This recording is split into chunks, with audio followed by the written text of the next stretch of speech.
And then they present you with another objection. They say, if God knows everything, He knows what I will do till the last day of my life exactly. And God's knowledge never gets it wrong. So what's the point of me doing good in life when God knows the outcome of my deeds? He can see the outcome of my deeds. So basically, I'm predestined. I'm forced to go with the knowledge of God. I can't defy the knowledge of God. So I'm just like a robot here. This is another objection some philosophers have posed. What's the answer to that, my brothers and sisters? Without going into the technical philosophical details, I'll just share with you an example. Let's say you're a teacher and you have a class. In September, you have a new class. You're getting to know your students.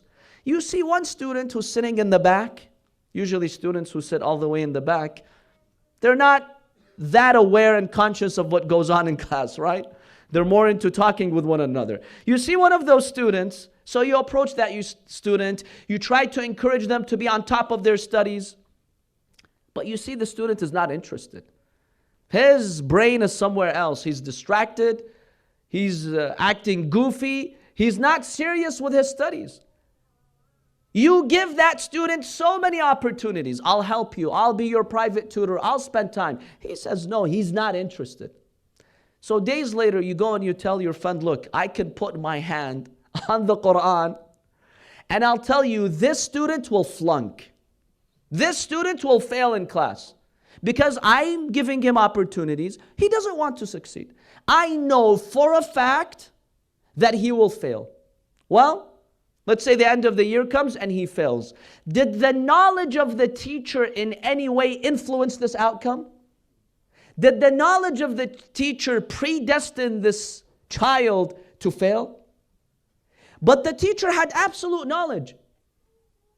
He would bet his entire life on it. He would swear on the Holy Quran. And he will tell you, I bet you $1 million he's going to fail. I'm certain, 100%. And you know that he's saying the truth.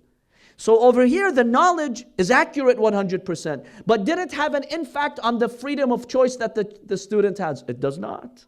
The knowledge of Allah has no influence on the outcome of our actions because He's given us free will. Yes, God knows how I will use my free will. But in the end, it's my free will. It's not something dictated on me by Allah subhanahu wa ta'ala.